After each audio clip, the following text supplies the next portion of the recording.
Ya, seperti yang saya sampaikan di awal tadi, di hari ulang tahun ke-26 Liputan 6 STV, saya, Jati, dan juga Hanum ini tidak hanya bersiaran berdua saja di Liputan 6 pagi, tapi kita kedatangan tamu spesial, yakni Capres. Wow. Ini Capresnya calon presenter atau calon presiden? Iya. Pak Erick Thohir, selamat pagi, Calon Pak. presenter. Calon presenter. Oh, confirm calon presenter, Pak. Iya. Tapi Confirm ya? Ada lowongan ya? Ada, itu tempat duduk saya biasanya sih, iya. sering tempati Pak Erick. Jati, sorry banget sudah digantiin hari ini sama Pak Erick. Saya ikhlaskan untuk pagi ini untuk Pak Erick, silakan Pak Erick. Oke, tapi Jati, sebelum lanjut, kita akan nanti ngobrol-ngobrol lebih banyak lagi sama Pak Erick, dan katanya Capresnya Liputan 6 nih mau ikutan baca berita juga di sini sama kita, ya kan? Tapi sebelum kita nanti akan ngobrol-ngobrol lebih banyak lagi, saya punya pantun buat Pak Erick. Pakai jari ke Taman Mini. Cakep gitu dong, Pak. Cakep. Ada Pak Erick di sini. Yeah. Ih, Bapak biasanya Bapak pantun-pantun dulu di Instagram kan? Makanya kita kasih pantun juga. Oke lah, kalau begitu kita akan jelang segmen selanjutnya untuk tahu lebih banyak calon presenter di sebelah saya ini akan se-capable apa menjadi the next presenternya Liputan. Bukan begitu, Pak Erick?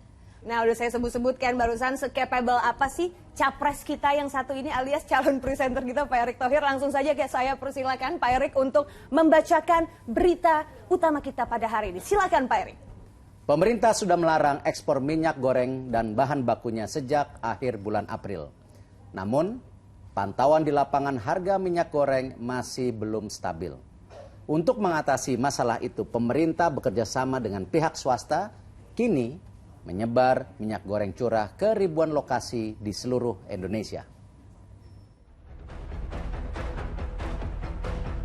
Sejak pemerintah melarang ekspor minyak goreng akhir April lalu, minyak goreng kini mudah didapatkan. Namun pantauan di lapangan harganya belum stabil. Di pasar tradisional Kopro Tanjung Duren, Jakarta Barat, minyak goreng kemasan 1 liter dijual Rp27.000 dan kemasan 2 liter Rp50 hingga Rp55.000 tergantung merek. Demikian pula harga minyak goreng curah, pedagang masih menjualnya di atas harga yang ditargetkan pemerintah sebesar Rp14.000 per liter. Jualnya per kilo? Per kilo 18.000. Masih sama sebelumnya. Masih. Itu udah subsidi pemerintah. Untuk menambah ketersediaan minyak goreng curah, pemerintah meluncurkan program Migo Rakyat seharga Rp14.000 per liter yang akan dijual di ribuan titik di seluruh Indonesia. Setiap pembeli harus menunjukkan KTP. Seperti di Kevamenanu, Kabupaten Timur Tengah, Utara, Nusa Tenggara Timur, warga mengantri untuk mendapatkan minyak goreng murah. Ada murah begini ya, sangat terbantu. Harapan kakaknya Ke depan semoga harga minyak ini istilahnya kembali seperti dulu lah, netral. Kalau begini kami susah. Setelah sekitar 3 pekan, Presiden Joko Widodo memutuskan untuk membuka kembali keran ekspor minyak goreng. Kondisi pasokan dan harga minyak goreng saat ini, serta mempertimbangkan adanya 17 juta orang tenaga di industri sawit, baik petani, pekerja, dan juga tenaga pendukung lainnya, maka saya memutuskan bahwa ekspor minyak goreng akan dibuka kembali pada Senin 23 Mei 2022. Meskipun ekspor dibuka, pemerintah akan tetap mengawasi dan memantau dengan ketat untuk memastikan pasokan tetap terpenuhi dengan harga terjangkau. Saat ini pasokan minyak goreng sudah melimpah. Bila sebelumnya hanya 64,5 ribu ton per bulan, kini naik menjadi 211 ribu ton per bulan. Harga minyak goreng juga sudah turun dari sebelumnya sempat tembus 19.800 per liter, dapat diturunkan menjadi 17.200 hingga 17.600 rupiah. Presiden juga mempertimbangkan adanya 17 juta orang tenaga kerja di industri sawit. Tim Liputan 6 SCTV melaporkan.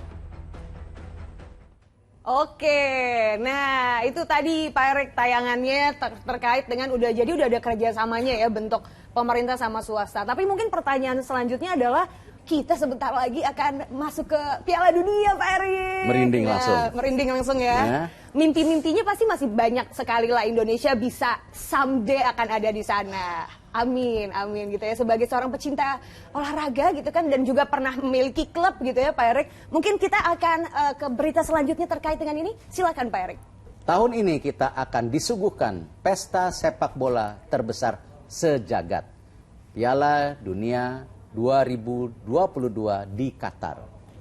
32 negara akan bertarung untuk menyandang status juara dunia yang akan disiarkan langsung di layar SCTV. Bagaimana dengan Indonesia? Akankah suatu saat timnas Garuda bisa terbang tinggi menembus pentas dunia? Saudara, simak informasinya.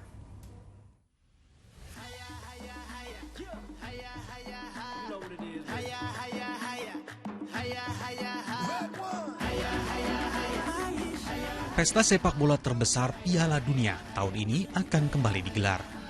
32 negara yang mewakili seluruh benua akan bertarung mati-matian di lapangan hijau, merebutkan Piala Jules Rimet. Tahun ini giliran Qatar yang terpilih menjadi tuan rumah gelaran Piala Dunia.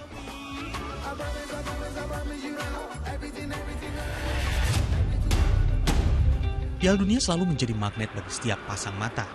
Selain membawa nama negara, ajang prestis ini menjadi momen setiap pemain mengukir nama dalam sejarah sepak bola, terlebih jika berhasil menjadi kampiun. Maka dipastikan Piala Dunia selalu menyajikan laga sengit penuh drama. Qatar boleh berbangga sebagai negara Asia pertama yang menjadi tuan rumah tunggal Piala Dunia. Tapi, siapa negara pertama di Asia yang tampil di Piala Dunia? In 1938, the third FIFA World Cup took place in France. In those days, it was Adalah penyelenggaraan ketiga Piala Dunia tahun 1938 di Prancis. Disinilah pertama kalinya timnas tampil, meski saat itu masih bernama Hindia Belanda. return to the World Cup. Meski harus kandas di putaran pertama, nama Hindia Belanda tetap dikenal sebagai wakil Asia pertama di Piala Dunia. Squad boat, an arduous journey. Lantas, bagaimana nasib sepak bola nasional pasca kemerdekaan? Timnas Garuda sebenarnya pernah nyaris menembus Piala Dunia tahun 1986. Hanya saja saat itu Heri Kiswanto dan kawan-kawan harus takluk dari Korea Selatan, hingga pupuslah harapan timnas untuk tampil di Piala Dunia Meksiko. Di era modern, keputusan FIFA menambah peserta Piala Dunia 2026 menjadi 48 negara bisa saja membuka peluang Indonesia untuk tampil. Indonesia di fase-fase kualifikasi akan mulai punya peluang, tapi kalau lihat realistisnya mungkin di 2030 mudah-mudahan Indonesia bisa lolos Piala Dunia karena formatnya itu tadi ya kan, bagaimana akhirnya stakeholder itu mensupport kompetisi. Nah dari internalnya ini memang soal pembinaan yang masih menjadi isu sampai sekarang. Ujungnya kan yang paling terkini itu tentang naturalisasi, selalu saja menjadi pro dan kontra. Apa yang diusahakan menjadi seolah-olah menjadi salah, karena itu tadi PSSI itu pergantian kepemimpinannya selalu diiringi dengan belum ada fondasi yang jelas tentang pembinaan. Masih ada waktu untuk meraih mimpi lolos ke Piala Dunia. Perbaikan pembinaan pemain muda dan juga kualitas kompetisi diharapkan bisa membawa timnas Garuda terbang tinggi menembus panggung dunia. Mantap. Nah, bener nggak Pak? Kira-kira bisa nggak Indonesia masuk ke Piala Dunia? Optimisme harus ada, tetapi mimpi dan optimisme tanpa kerja keras nggak mungkin. Nggak mungkin. Nggak mungkin. Tapi menurut Pak Erik, kenapa sih Indonesia tuh nggak pernah bisa lolos ke Piala Dunia meskipun ya publik Indonesia ini kan fanatik banget sama yang namanya sepak bola ya. Di mana yang salah kira-kira? Kita mempunyai jumlah penduduk yang besar. Sekarang anak muda Indonesia itu di 273 juta mungkin 53-54% itu di bawah 35. Jadi talentanya ada, marketnya ada. Nah memang yang kita kurang konsisten secara menyeluruh, nah Ini kita harus sama-sama membuat roadmap jangka panjang 10-20 tahun. Kalau tadi Bapak sempat nyebut berapa lebih dari 270 juta talenta muda yang ada di sini, yang mungkin sebagian dari mereka ini suaranya untuk Erick Thohir. Nah, terkait soal Pilpres, bukan pemilihan presenter tapi pemilihan presiden. Bapak ini kan termasuk 4 menteri yang disebut-sebut mau nyapres, walaupun Pak Jokowi udah bilang kerja dulu yang benar gitu ya. Sama Setuju Pak Jokowi. Tapi data tuh nggak bisa dibohongin Pak. Survei itu selalu muncul tiap hari tang-ting-tung gitu. Kesiapannya Pak Erick udah sejauh mana nih mau nyapres? Itu kan apresiasi masyarakat. Masa kita stop? Tapi yang penting kan 2024 itu masih lama. Ini baru 2022. BUMN baru saja ditugaskan untuk minyak goreng. Nanti kita juga harus membantu lagi isu-isu yang lain. Jadi tetap saya fokus di kerjaan saya. Apresiasi masyarakat tentu saya harus mengucapkan terima kasih. Untuk puling-puling nggak mungkin saya teleponin harus stop. Karena ya bukan saya yang meng-hire mereka, itu menjadi bagian daripada check and balance publik. Ya. Nah, pendekatan Pak Erick kan tapi ini udah kemana-mana nih Pak. Bapak jadi anggota kehormatannya Banser, silaturahmi keliling. Bahkan kemarin ada video yang viral Bapak nyanyi Ya Lalwaton sama para teman-teman NU begitu. Dan bagaimana Bapak juga menunjukkan bahwa saya ini ada di barisan terdepan untuk bisa mengambil hati masyarakat gitu. Itu gimana Pak? Ketika saya datang ke pesantren atau saya datang juga ke pendidikan tidak lain hanya itu. Dan itu ada programnya, bukan istilahnya datang tanpa melakukan apa-apa. Gak sekedar silaturahmi biasa gitu ya Pak ya? Sama, karena program itu harus didorong. Hal ini kan harus yang namanya kita mentraining, bertemu, dan hal-hal yang lain yang kita dorong. Oke, nah ini kan sebagai pembuktian bahwa dikasih tugas di BUMN aja Pak Erick berhasil. Artinya kan sebagai menteri Bapak juga lebih dikenal karena kinerjanya, oh jadi ini semua yang Pak Erick sentuh tuh jadi barang gitu.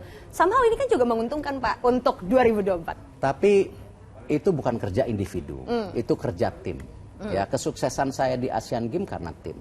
Kesuksesan saya di Kementerian BUMN karena tim. Balik lagi ke Pilpres, udah ada parpol yang mendekat belum Pak? Belum. Masa sih Pak? Belum. Kayaknya banyak banget yang PDKT kalau di sosmed saya lihat tuh ada yang dekat-dekat sama Pak Erick gitu. Saya nggak ada foto-foto sama palpor-palpor kayaknya. Ada satu video viral juga yang menampakkan Bapak dengan salah satu calon yang juga disebut-sebut akan maju. Ada presentasi Bapak sebelahan fotonya sama Pak Ganjar. Waktu itu kan saya udah kasih video saya bahwa saya diundang di acara RT RW ya di Menteng. Kebetulan kan saya baru pindah rumah. Oh, ke Menteng. Dari Tebet ke Menteng ya, Jakarta Selatan ke Jakarta Pusat lah. Nah, itu saya diundang karena itu acara silaturahmi Lebaran. Lalu tiba-tiba saya lagi bicara ada foto itu. Langsung saya kan ada video, nanti saya kirim ke Hanum. Saya bilang, loh ini kok yang namanya halal bihalal jadi panas, saya bilang. Nah jadi intinya ya di dalam hal-hal seperti ini kadang-kadang ya masyarakat itu dynamic, ya dinamis. Ya bisa aja waktu saya turun tiba-tiba Pak sampaikan ini, Pak tolong titip ini, itu hal-hal yang lumrah. Asal gini, yang penting kita konteksnya benar dan kita tidak terjebak di euforia. Kembali saya bilang, Pilpres masih lama. Jadi perjalanannya masih panjang Pak. Tapi kalau dapat amanah nih Pak, pertanyaan terakhir kalau dapat amanah. Dari siapa? Dari siapa kan nanti? Ada yang terlalu merapat, dini, ada yang meminta. Terlalu dini. Tapi Bapak pede nggak untuk maju dari Terlalu dini. Pede nggak tapi? Lebih baik jadi presenter. Nothing tulus, ya kan, nanyanya enak-enak, ya kan. Memojokkan dengan halus, lebih enak jadi presenter. Halus ya udah. Udah jadi capres ini aja lah, SCTV. Capres SCTV ya. Oke. Calon presenter tapi ya. Calon presenter tapi ya. Oke, Pak Erick tadi udah baca berita. Jadi intinya Pak Erick tertarik jadi presenter ya? Mau ya? Mau. Oke, bos-bos silakan. Mungkin saya juga bisa jadi presenter, menginterview tokoh-tokoh politik, menarik. Betul. Tapi kayak lebih tertarik ngelihat Bapak di layar untuk jadi calon presiden. Nah, itu kita tunggu bersama. Pak Erick terima kasih banyak ya Pak. Thank you so much udah main ke sini. Selamat ulang tahun SCTV dan seluruh pemirsa yang sudah loyal kepada SCTV. Siap, terima kasih, semoga panjang umur selalu ya untuk Liputan 6.